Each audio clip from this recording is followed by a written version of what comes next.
Bonjour à toutes et à tous, heureuse de vous retrouver. Plus d'une fois, j'ai entendu des remarques désagréables concernant les expressions de mes émotions.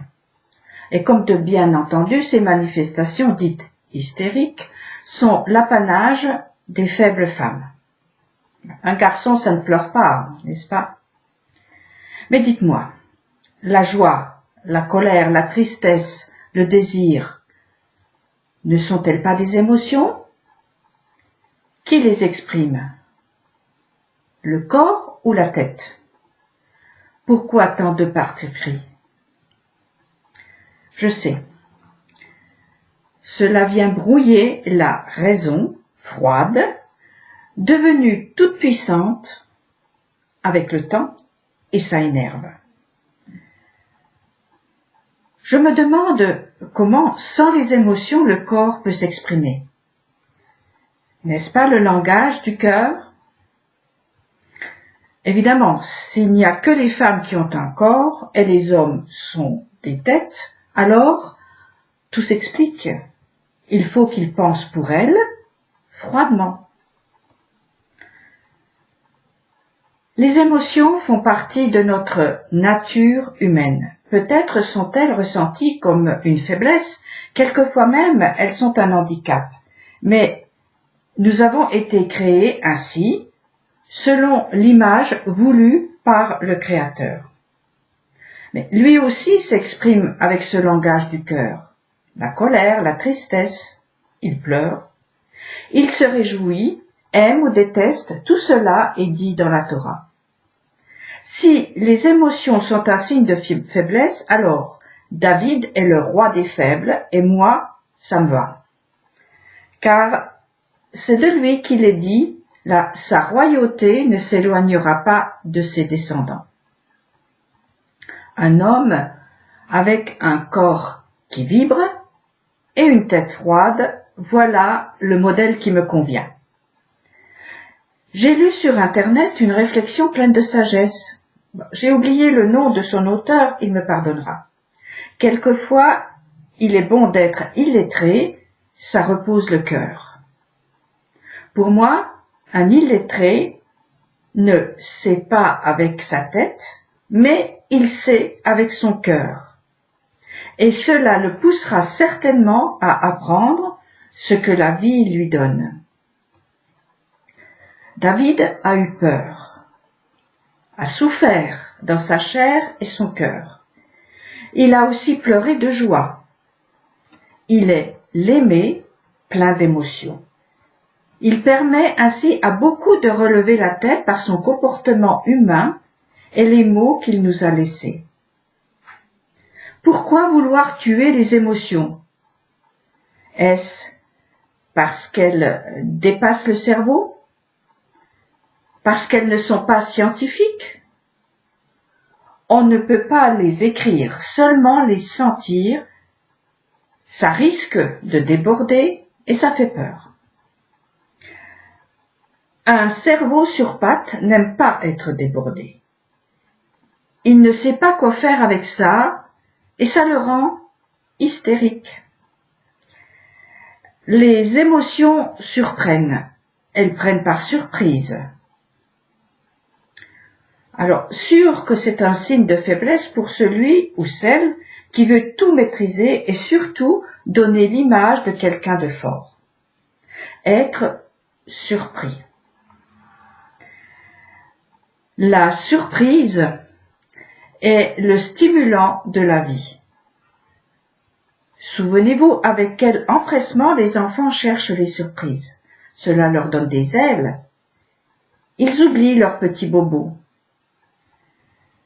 La surprise tire de la léthargie.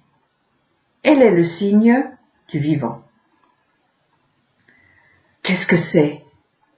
Les yeux écarquillés, le corps mobilisé vers l'avant, celui ou celle qui est piqué par ce qu'il ne connaît pas est tiré de son sommeil. Il ressuscite, revient d'une torpeur à la manière de celui qui, voyant l'aurore, a envie de s'élancer. de découvrir le cadeau caché sous le voile de ce qui est devant. Surprise. Sans stimulation, le cerveau s'atrophie. Nous le savons chez l'enfant. Il développe son intelligence par les stimulations de l'extérieur. Il doit constamment être surpris par de nouveaux sons, de nouveaux goûts, de nouvelles visions. Il apprend, il se forme, devient un adulte en découvrant toutes les surprises qui s'offrent à lui à chaque instant. Vous savez bien que le cerveau humain n'est jamais terminé. Il peut, doit et a envie de se perfectionner.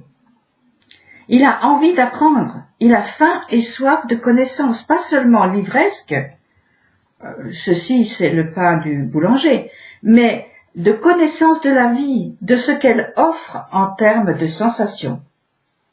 Avoir envie, désirer la vie. Adam connut Ève, mère de toute vie. Ceci lorsqu'il sortit de son sommeil, qu'il a vécu la surprise et l'a exprimée par un élan de joie. Son corps a réagi, il a été stimulé. Il a alors connu une nouvelle forme de vie qu'il ne connaissait pas avant. Plus de vie, plus de lumière, telle est l'envie de la tête. Notre cerveau a besoin de fenêtres, de portes, de canaux ouverts, tout comme le corps a besoin de nez, de bouche, d'yeux, de canaux d'évacuation. Ces ouvertures sont les émotions que lui communique le corps. Les ouvertures du cerveau, je veux dire. Nous avons 6 fenêtres communes à toutes les civilisations. Elles font partie de la nature humaine. Ce sont la colère, la peur, la joie, la tristesse et, beaucoup plus surprenant, la surprise et le dégoût. Toutes les autres émotions sont apprises. Ce sont les stimulants dont notre cerveau se nourrit en plus du pain du boulanger qui lui est indispensable. C'est une nourriture qui lui vient du corps, qui a réagi par une respiration différente, des battements de cœur différents et toute une autre manifestation qui est son langage. Le cerveau entend, va enregistrer le message et le traiter pour sa construction et notre construction. L'homme ne vit pas que de pain.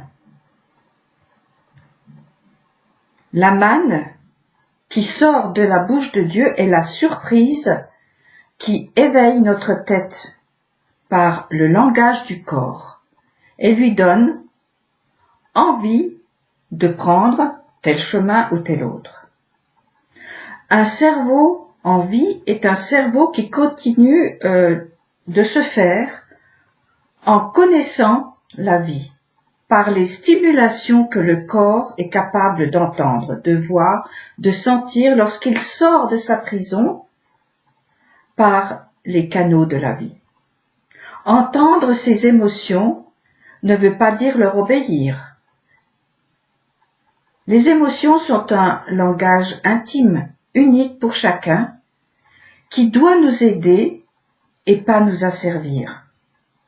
Notre époque est un bon exemple des méfaits d'une communication débordante. Plus rien n'est audible. Pourtant, nous avons besoin de communiquer. Avec les émotions, c'est pareil. Ne pas se laisser déborder, mais entendre le fin murmure qu'elle voile est une question de survie. Posons-nous la question. Est-ce que ce n'est pas Dieu qui partage un instant? Un instant, juste un instant, il partage sa colère, sa joie, sa tristesse. En un mot, ses émotions. pour que nous les portions avec lui? Là aussi, la raison va dire foutaise. Le Dieu Tout-Puissant ne peut avoir de telles faiblesses. Et nous demander de partager cela. Justement, c'est là l'erreur. Dieu n'est pas à l'image de l'homme, c'est l'homme qui est à l'image que Dieu s'est faite de lui. Il a voulu que nous sentions dans notre chair ce qu'il dit sans mots, afin que nous disions avec nos mots à nul autre pareil. Nos émotions sont nos compagnes de route. Elles peuvent nous garder de tomber dans la dureté de la nature et la froideur des animaux. Certes, cela nous fragilise, mais c'est aussi une force d'avoir un corps qui vibre au murmure du divin, derrière le tintamarre du cerveau en ébullition. Vous savez, nos oreilles ne sont pas très performantes. D'abord parce qu'elles sont fixes. C'est un peu compensé par leur repli, mais ce n'est pas le nec plus ultra. L'oreille filtre l'air, en capte les vibrations. Les reins filtrent les liquides. Ce sont aussi des oreilles qui captent ce qu'ils transportent. Il y a aussi les vibrations de la terre qui, elles, sont captées par la plante des pieds. Moïse, pour entendre ce que disait la terre sainte, où il marchait vers le buisson ardent, devait enlever ses chaussures. La terre sainte, pour nous aujourd'hui, est celle dont nous sommes faits en chair et en os. Et ce sont les émotions qui en sont le langage. Enlever ses chaussures, dans ce cas-là, c'est enlever le cuir tanné par le politiquement correct ou spirituellement correct pour retrouver la sensibilité de la peau du bébé dans le ventre de sa mère. Ce fœtus que nous avons tous été à la forme d'une oreille, une grande oreille qui a entendu toute la Torah, mais l'a oubliée. Les vibrations du corps transmettent ses souvenirs dans un langage sans mots, les émotions. La parole de Dieu ne s'impose pas en masse, elle se propose. Elle se pose sur le morceau de peau qui lui est offert. Elle entre chez celui ou celle qui lui ouvre la porte. Ce peut être la porte de ses émotions que l'on ne cultive pas pour soi, mais qui servent de support aux émotions divines. J'ai assisté à un défilé de mode. Je ne sais pas s'il faut appeler cela défilé de mode ou défilé de mannequins. Mais ce sont les mannequins qui m'ont frappé. Les vêtements qu'ils portaient devaient être pas mal. Mais ce sont leurs visages qui sont restés gravés dans ma mémoire. Sans vie. Pire que des visages de cire, car vidés de toute émotion. Les fabricants de personnages de cire essayent toujours d'y exprimer et d'y imprimer une émotion. Les cadavres eux-mêmes ont souvent le visage marqué par la dernière émotion. Là, rien de rien, cauchemardesque. Cela doit demander un gros effort pour arriver à cette performance. Disparues dans leurs vêtements, ces personnes se transforment en porte-manteau. Est-ce ça, l'idéal humain? Un bout de bois ou un métal, fût-il précieux ou vil? Très peu pour moi.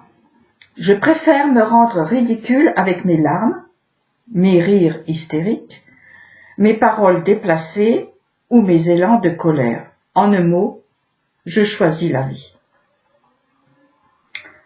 Bien sûr, toute cette effervescence qui part dans tous les sens à la manière d'un jeune bouvillon sortant pour la première fois de son étable doit être canalisée, trouver sa raison d'être et devenir constructive.